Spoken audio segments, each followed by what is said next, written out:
અયોધ્યાની બગલમાં આવેલું નાનકડું છપૈયા ગામ, હજુ સ્કૂલ જ 2 વર્ષ પહેલા થઈ, બહુ ખૂબ નાનો. પછી ભગવાન સ્વામિનારાયણ પિતાશ્રી સહિત અયોધ્યા આવ્યા. એમને પણ ગુજરાતને પસંદ કર્યું, ગરરા રહ્યા. વડતાલ અને અમદાવાદની ધરતી પર ગાદી સ્થાપી. આ એક એવી ધરતી છે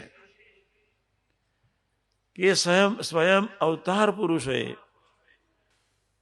આ ધરતીને સહજતાથી, મીઠાશથી, પોતાના ભાવથી ગ્રહણ કરી રહ્યા.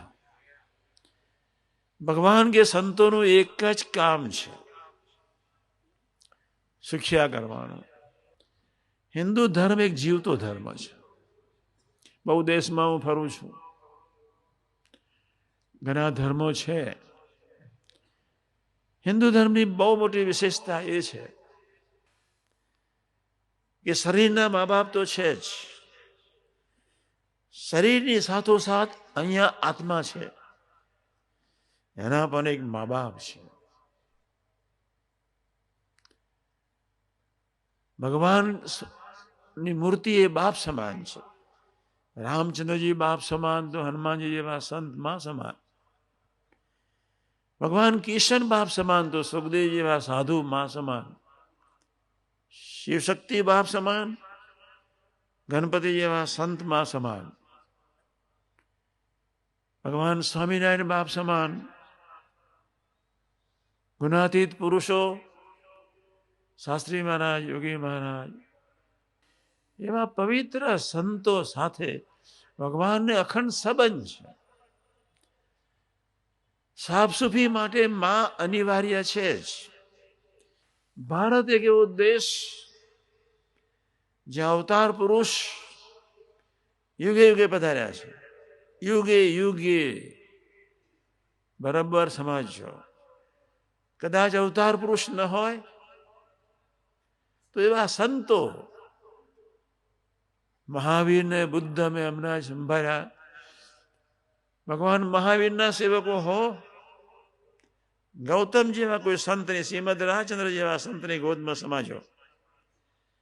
અને ભગવાન બુદ્ધના સેવકો હો, આનંદ જેવા બૌદ્ધિક, જેને ખ્યાલ આવ્યો છે કે હું બુદ્ધ છું, જેને ખ્યાલ આવ્યો છે હું અક્ષર બ્રહ્મ છું, કેવા ધરતી ને કેવા ધરતીના સંતો. પણ આખી ગીતાનો એક જ સાર છે. આખી ગીતા 700 શ્લોકનો એક જ સાર.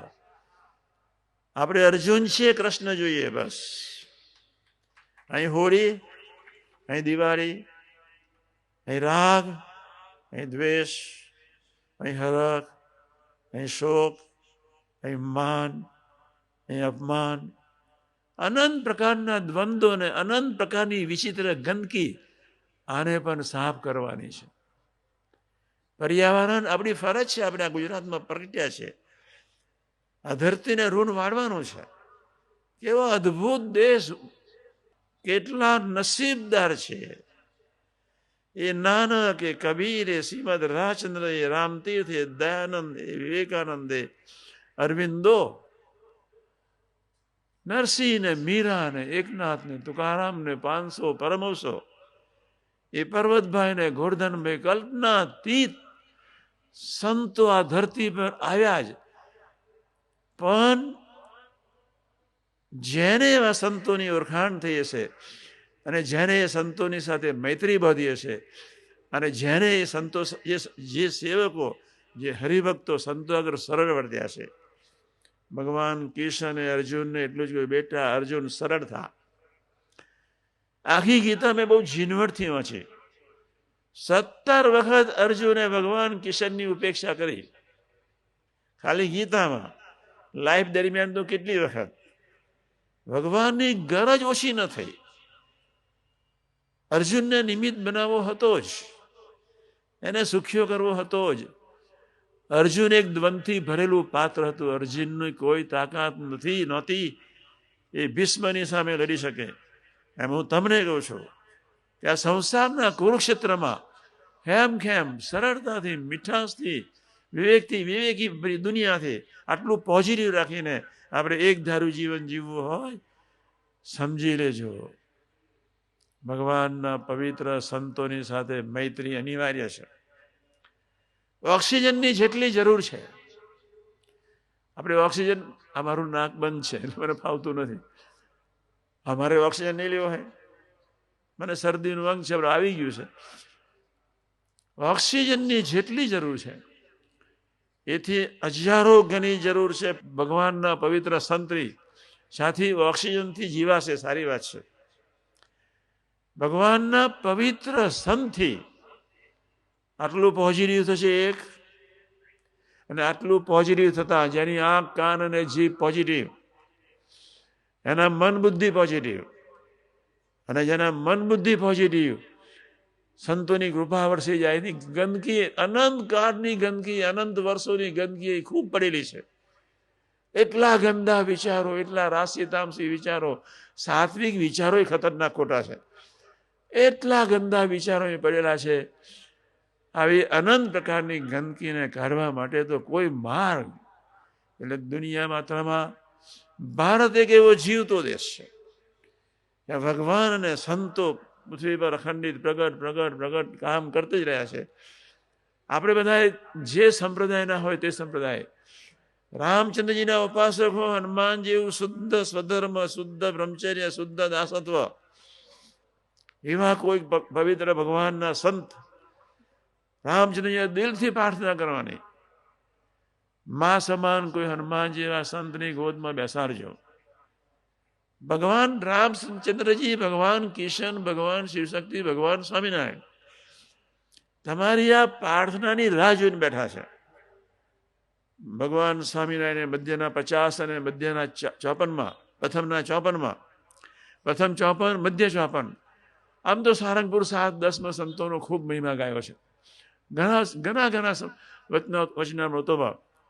પણ પ્રથમ 54 અને મધ્ય 54 પ્રાણ માન્યા છે. પ્રાણ, સંતને જ મોક્ષનો દ્વાર.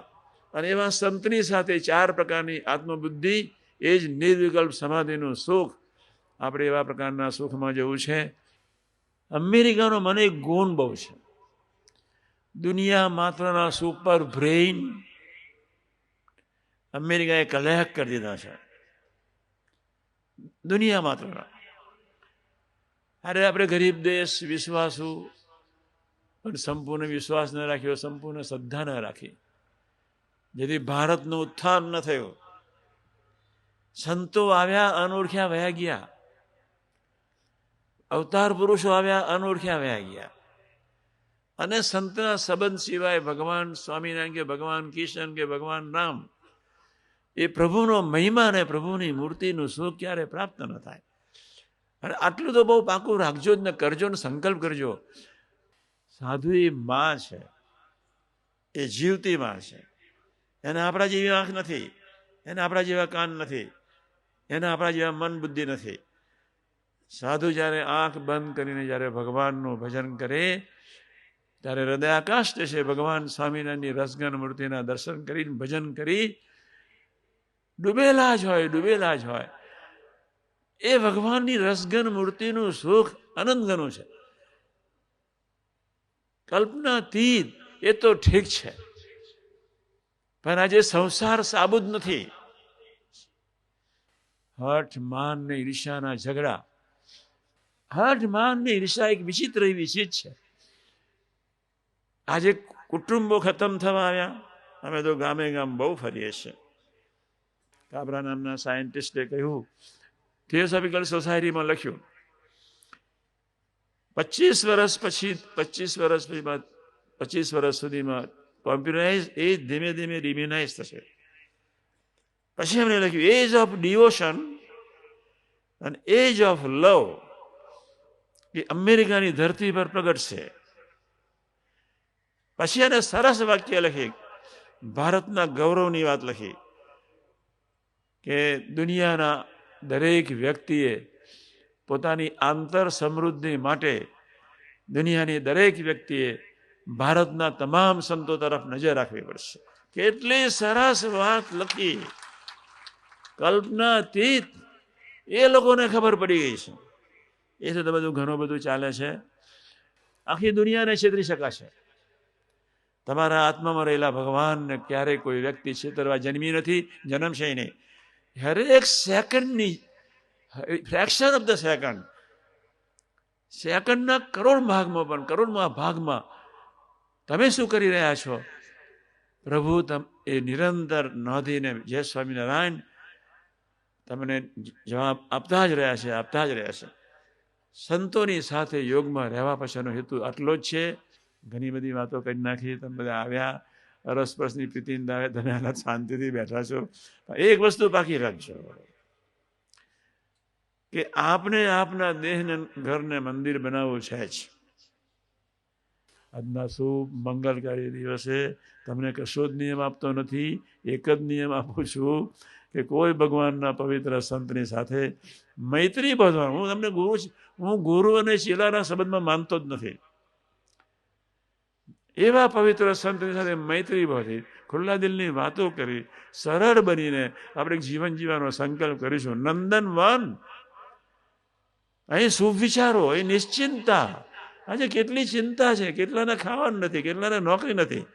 આજના શુભ મંગલકારી દિવસે ભગવાન કિશન, ભગવાન રામ, ભગવાન શિવશક્તિ, ભગવાન સ્વામિનારાયણ, શાસ્ત્રી મહારાજ, યોગી મહારાજ, તમને સૌને એવા કોઈક ભગવાનના પવિત્ર સંતની સાથે મૈત્રી બંધાવો, જેના ફળ સ્વરૂપે એક વિવેક આવે, જેના ફળ સ્વરૂપે આત્માની યાત્રા પ્રભુ તરફ ચાલે. સહજાનંદ સ્વામી મહારાજ